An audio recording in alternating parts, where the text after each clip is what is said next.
And we sort of try to notice in Lawrence Weston if anything's changed. It's not always changing, you know.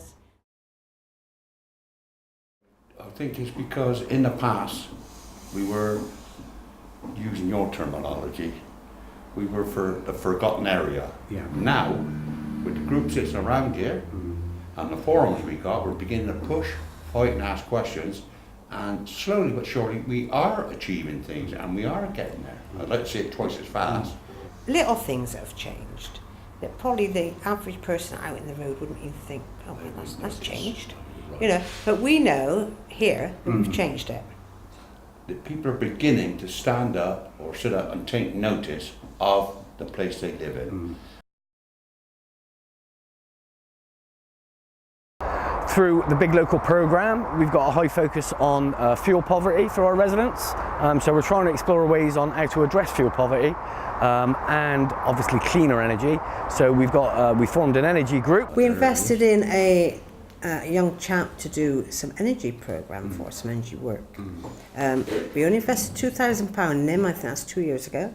The big local was invested in me and spending time on the project, and I've been able to draw in other funds to support my role. We are employing people to go out and get ideas, get money. We're now at the site of Lawrence Weston Solar Farm.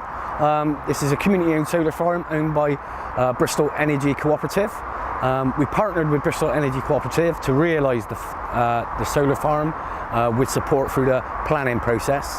Avonmouth being so close, it's been pollution that the community's experienced but not had a community benefit. So what we were able to do in negotiating with the council was actually take on a site that the council owned. We were able to demonstrate to the council we'd get far better value for the site as a community project than it would be as a commercial development. Money is what counts, and therefore we have to influence the local authority.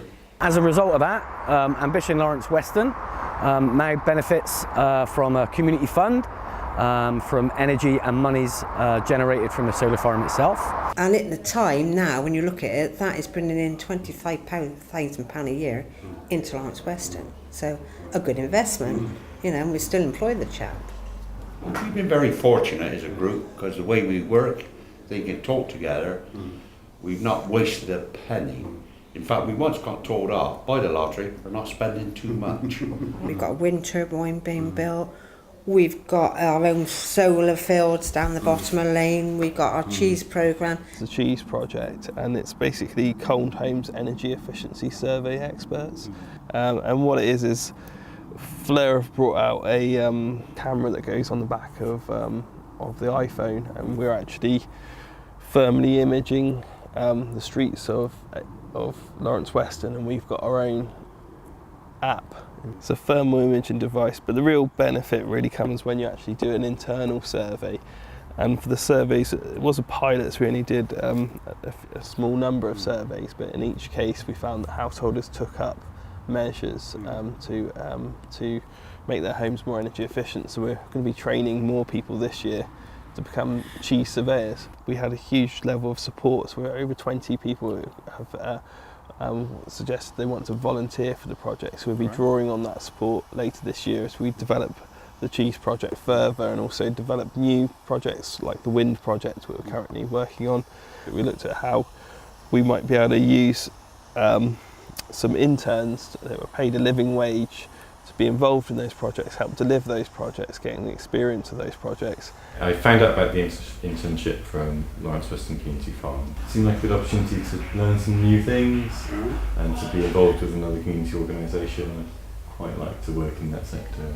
They've already developed skills that they're using skills that they wouldn't have been using in their previous employment. So one chap who's a Lawrence Weston resident, he's actually developed a website, he's developing a website for us at the moment. I created this cover photo, James has developed a Facebook group for us and also designed a logo. I always been good at like computers, but I never really put in practice, designing logos and process and stuff. So And all these things he's never been able to express before in his employment because it's not what his employment's been about. Well, due to recent changes from government planning policy and a written statement by the Minister of Energy, it's becoming increasingly difficult to allow onshore wind turbines to receive planning permission. The only way it can now be achieved is either through the core strategy of the local authority or through a neighbourhood development plan. Now, Lawrence Weston, through some funding from Big Local and through the support of Ambition Lawrence Weston, have embarked on delivering their own neighbourhood development plan, which has just come back from the examiner now. Unfortunately, those changes were made after we had formed the plan, basically. So unfortunately, we missed the opportunity to allow wind turbines on that site. We're also exploring new legal routes to potentially develop a application. So it might be that we develop an NDO, a neighbourhood development order to do that, and that would mean that both the neighbourhood plan and the neighbourhood development order would go to referendum. We're always looking for ways to generate economic sustainability, so that's one of the main reasons why we're exploring renewable energies and whether or not it can provide sustainable income for Ambition Lawrence Weston and carry on the good work that Big Local have started. I would like to sort of think that by 2020 we've got at least one turbine. That's my ambition.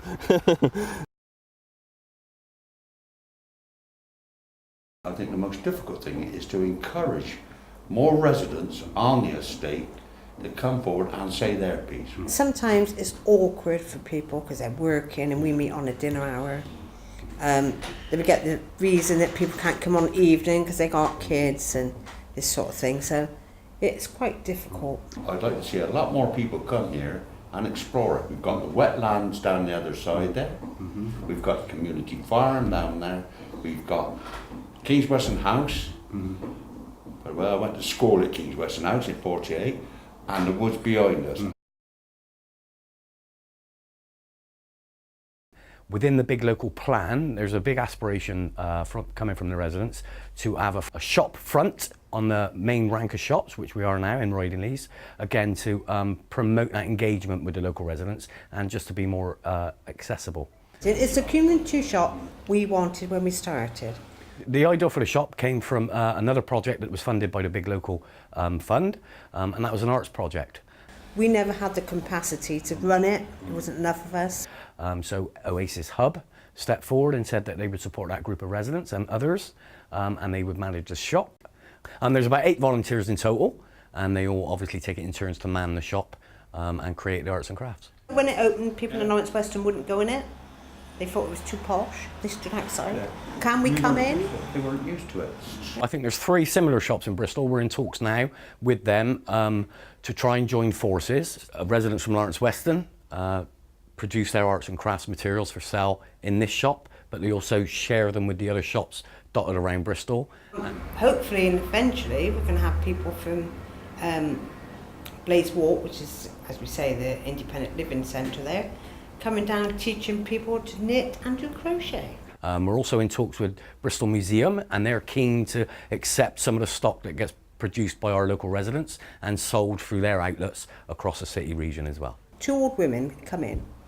They don't want to do any sewing, they don't want to do any knitting, they don't even want a cup of tea. They just want to sit in company, not even talking. Now to me, that is worth a smile. It used to be the church, and now we are converting it into a community cafe.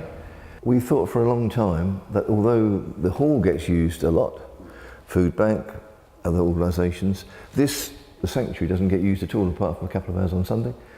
So about 4 years ago we thought perhaps we should have a community cafe. 4 years in the making. Many people gave us donations, schools, other churches.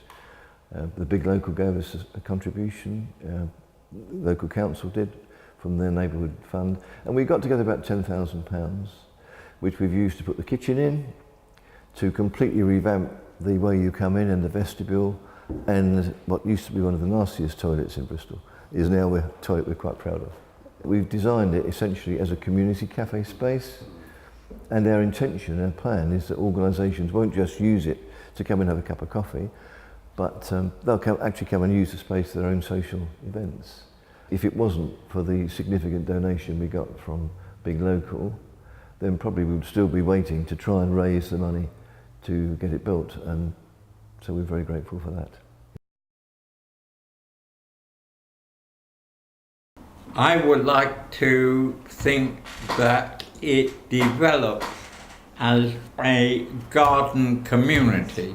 Here we have this marvellous advantage of greenery, and the great problem is, or the great danger is, once greenery goes, it never comes back. What I'd like to see, and I mean we started it last year, it wasn't that successful, is some sort of Christmas event for the youngsters of Lawrence Weston.